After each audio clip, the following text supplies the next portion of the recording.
ఏది అయినా ట్రై చెయ్యి ఆచి చికెన్ మసాలా. డీటెయిల్స్ చూస్తే సంగారెడ్డి జిల్లా పటాన్చెరులో మైనింగ్ మంటలు కాకరేపుతున్నాయి. పటాన్చెరు ఎమ్మెల్యే గూడెం మహిపాల్ రెడ్డి అక్రమాలకు అడ్డు అదుపు లేకుండా పోయిందని కాంగ్రెస్ పార్టీ నియోజకవర్గ ఇన్ఛార్జ్ కాట శ్రీనివాస్ గౌడ్ ఆరోపించారు. తనపై మహిపాల్ రెడ్డి చేస్తున్న ఆరోపణలు నిరూపించే దమ్ముంటే రేపు బీరంగూడ గుట్ట శివాలయానికి తడి బట్టలతో రావాలని మహిపాల్ రెడ్డికి కాట శ్రీనివాస్ సవాల్ విసిరారు. అవినీతి అక్రమాల్లో మహిపాల్ రెడ్డిని మించిన వారు మరొకరు లేరంటున్న కాట శ్రీనివాస్ గౌడ్ తో మా ప్రతినిధి నాగేష్ ఫేస్ టు ఫేస్. రాష్ట్ర అసెంబ్లీలో చెలరేగిన మైనింగ్ మంటలు పటాన్చెరును తాకాయి. పటాన్చెరులో మైనింగ్ కాక రేపుతుందని చెప్పుకోవచ్చు. ఇక్కడ ఎమ్మెల్యే గూడెం మహిపాల్ రెడ్డి మైనింగ్ డాన్గా మారానని చెప్పి కాంగ్రెస్ పార్టీ పటాన్చెరు నియోజకవర్గ ఇన్ఛార్జ్ కాటా శ్రీనివాస్ గౌడ్ ఆరోపిస్తున్నారు. దీనిపై ప్రతి సవాళ్లు కొనసాగుతున్నాయి. మనం ప్రస్తుతం కాటా శ్రీనివాస్ గౌడ్ దగ్గర ఉన్నాం. కాటా శ్రీనివాస్ గౌడ్ గారు చెప్పండి, అసలు మైనింగ్కి సంబంధించి మహిపాల్ రెడ్డి చేస్తున్నది ఏంటి, మీరు చెప్పేది ఏంటి? ఇప్పుడు అవగాహన లేని మాటలు మాట్లాడద్దు. మీరు ఒక ఎమ్మెల్యే స్థాయిలో ఉన్నప్పుడు చిన్నపిల్లలు మాట్లాడినట్టు అవగాహన లేకుండా మాట్లాడద్దు. తెలుసుకునే ప్రయత్నం మనం చేయాలి తప్ప అదంతా కూడా నీకు 3వ నెల 2023 నీ ప్రభుత్వం ఉన్నప్పుడే, నువ్వు ఎమ్మెల్యేగా ఉన్నప్పుడే, మీ ప్రభుత్వం ఉన్నప్పుడే, హరీష్ రావు గారు మీ మంత్రి గారు ఇక్కడ ఈ ప్రాంతంలో ప్రాతినిధ్యం వహిస్తున్నప్పుడే జిల్లా మంత్రిగా దానికి 3వ నెలలే క్లోజర్ ఆర్డర్ ఇచ్చారు. నువ్వు ఆ రోజు నిజంగా నువ్వు బుద్ధిమంతుడు అయితే, నువ్వు అవినీతి పరుడు కాకపోతే ఆ రోజే స్వచ్ఛందంగా పోయి నువ్వు అది క్లోజ్ చేసుకుంటే ఈ రోజు నీకు ఈ పరిస్థితి ఉండేది కాదు కదా. మా ప్రభుత్వం వచ్చినాక ఆ క్లోజర్ ఆర్డర్ పెండింగ్ ఉన్నప్పుడు దాని విషయంలో వాళ్ళు సర్వే చేస్తే నువ్వు నీ కేటాయించిన దానికంటే అదనపుగా నువ్వు ఆడ తవ్వకాలు జరిగినాయి. వాళ్ళు వచ్చి సర్వే అధికారులు వచ్చారు, అక్కడ సర్వే చేసుకుర్రు. నువ్వు తవ్వినవు దానికి సంబంధించినటువంటి రాయల్టీ 340 కోట్లు 350 కోట్లు వేసిర్రు. దానికి ఎవడో మళ్ళీ రోడ్డు మీద పోయేటోడు కాదు కదా వచ్చి చేసేది, అధికారులే కదా. ప్రభుత్వాలు మారవచ్చు, అధికారులు అయితే మారరు కదా, వాళ్ళ వ్యవస్థ అయితే మారదు కదా. చట్టపరంగా ఏ నిబంధనల ప్రకారం జరగాలనో ఆ నిబంధనల ప్రకారం జరిగినాయి కదా. దానికి ఎవరినో ఎందుకు రాజకీయ ఒత్తిడి అని చెప్పి మాట్లాడుతూ ఉన్నారు. నువ్వు అవినీతి చేయలేదా? తవ్వకాలు జరగలేవా? నీ కేటాయించింది 4 హెక్టర్స్ అయితే నువ్వు అదనపుగా 3 హెక్టర్స్ నువ్వు వాళ్ళకి 10 ఎకరాల దాకా నువ్వు ఆక్రమించలేదా? తవ్వకాలు చేయలేదా? ఈ వాస్తవాలు కావా? మైనింగ్ ఒకటైతే, రెండోది పర్సనల్ ఇష్యూస్ వస్తున్నాయి. ఒకటి ఇటీవల జరిగిన మార్కెట్ కమిటీ చైర్మన్ ఎన్నిక కావచ్చు, నందిగమ సర్పంచి ఆయనకు డబ్బులు తీసుకున్నారు మీరని చెప్పి ఒక ఆరోపణలు చేస్తున్నారు. అయితే ప్రభుత్వం మీది ఉంది, మీరు ఇష్టానుసారంగా వ్యవహరిస్తున్నారు, అవినీతికి మీరు పాల్పడుతున్నారు, మా మీద ఆరోపణలు చేస్తున్నారని మహిపాల్ రెడ్డి ప్రెస్ మీట్లో ఏమంటారు దీన్ని? నేను అదే చెప్తున్నా కదా, నిన్న చేసినటువంటి ప్రతి ఒక్క ఆరోపణ మీద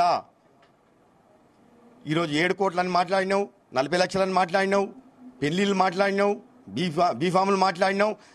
నేను ఒకటే నీకు సూటిగా సవాల్ చేస్తా ఉన్నా, నువ్వు చేసిన ఆరోపణల మీద నిటారుగా నిలబడాలి.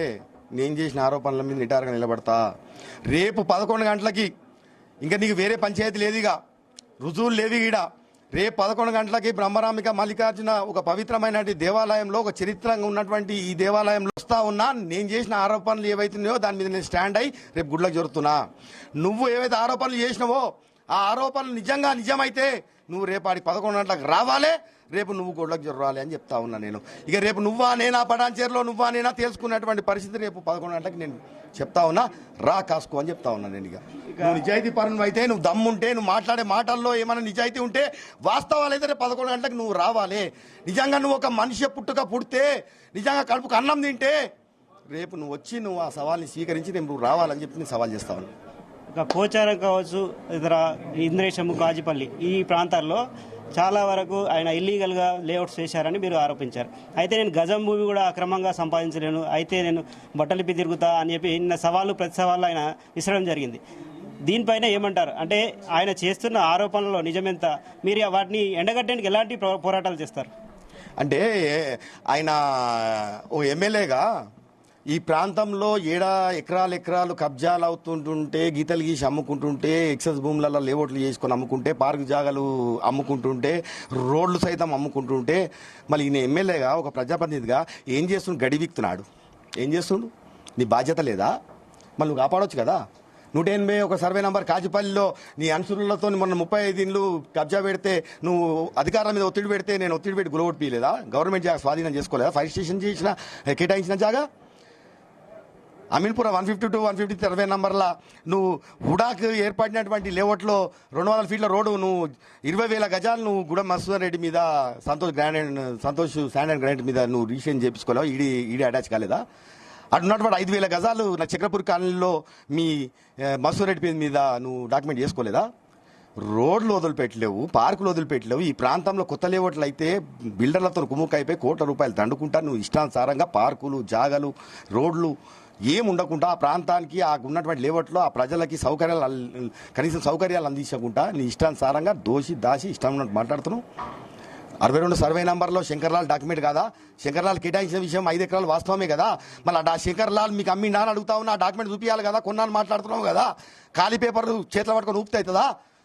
ప్రెస్ మీడియాకి నువ్వు డెలివరీ చేయాలి కదా, నువ్వు డిస్ప్లే చేయాలి కదా, నువ్వు ఇవ్వాలి కదా.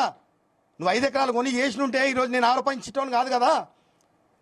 పక్క సర్వే నంబర్ 93లో అయినటువంటి లేఅవుట్ 9 ఎకరాల 37 గుంటలలో కిష్టయ్య గారు నరసింహులు గారు చేసిన లేఅవుట్లో మళ్ళీ ఆ సర్వే నంబర్లు ఎందుకు వేసి 106 ప్లాట్లు చేసినామని అడుగుతా ఉన్నా నేను. నీ బినామీల మీద చేసి ఈరోజు 64 సర్వే నంబర్లో నువ్వు వేసి చేయలేదా?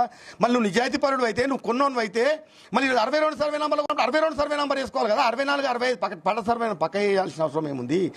ఆ సర్వే నంబర్లో మీరు తీసుకుపోయి నువ్వు 2019లో పర్మిషన్ తీసుకోవాల్సిన అవసరం ఏముంది? 62లో తీసుకున్నప్పుడు 62 పర్మిషన్లు పెట్టుకోవచ్చు కదా. 64 60 సర్వే నంబర్లు వేసి 2019లో పర్మిషన్లు తీసుకుంటారు. ప్లాట్ రిజిస్ట్రేషన్ డాక్యుమెంట్ ఏమో 2021 జరుగుతుంది. ఇంతకన్నా నిజమైనటువంటి ఏమన్నా దుర్మార్గం ఉంటుంది ఏంటన్నా? ఇంత నీచానికి ఎగవాడి నువ్వు ఇంకా ఏదో నేను శుద్ధపూసని నాకేం తెలియదు, నాకేం ఎవడు చేసిండో తెలియదు, ఏం తెలియదు అని అంటే చేసిన గాడిది కొడుకోడు. నీ బినామీలు గారాలంతా ఆ ఈడీ అటాచ్ చేయలేదా వాళ్ళందరినీ? ఈడీ అటాచ్లో నీ డాక్యుమెంట్స్ అన్నీ లేవా? ఈడీ అటాచ్మెంట్ డాక్యుమెంట్లు 64 60 సర్వే నంబర్ 106 ప్లాట్లు నువ్వు అమ్మినవనేది లేదా? ఎవరిని వదిలిపెట్టేది లేదు. 64 65లో మళ్ళీ కూడా డబల్ రిజిస్ట్రేషన్లు చేసిర్రు, దౌర్జన్యాలు చేసిర్రు. 62లో 106 ప్లాట్లు మొత్తం 5 ఎకరాలు కబ్జా చేసిర్రు. ఎవరిని వదిలిపెట్టేది లేదు. అప్పుడున్న పట్టదారులు మళ్ళీ పక్క సర్వే నంబర్లు వేసి మీరు రిజిస్ట్రేషన్ చేసినా ఎవరిని వదిలిపెట్టేది లేదు అంటున్నా. పట్టదారులను కూడా వదిలిపెట్టేది లేదు. 2019లో పర్మిషన్ తీసుకుంటే 2021 డాక్యుమెంట్ తయారవుతుంది అని ఏంటన్నా? ఇంత అన్యాయం ఉంటుంది ఏంటన్నా? దానికి ఇంకా సుధపూసలేక ఏదో నేనేం చేయలేదని మాట్లాడతాడు. సిగ్గుండాలి కదా కొంచెం అన్న మాట్లాడనికే. అవగాహన లేని మాటలు మాట్లాడితే ఎట్లా? అవగాహన తెచ్చుకోవాలి ఒక ఎమ్మెల్యేగా. ఇది కాటా శ్రీనివాస్ గౌడ్ చెప్తున్నది. మహిపాల్ రెడ్డి అవినీతి అక్రమాలను బయట పెడతామని చెప్పి ఆయన చెప్తూ ఉన్నారు. త్వరలోనే ఆయన బండారం అంతా బయట పెట్టిస్తే అధికారులు స్పందించకపోతే న్యాయ పోరాటమైనా చేస్తానని చెప్పి కాటా శ్రీనివాస్ గౌడ్ చెప్తున్నారు. కెమెరామెన్ శ్రీకాంత్, నాగేష్, జీ న్యూస్, పటాన్చెరు నుంచి.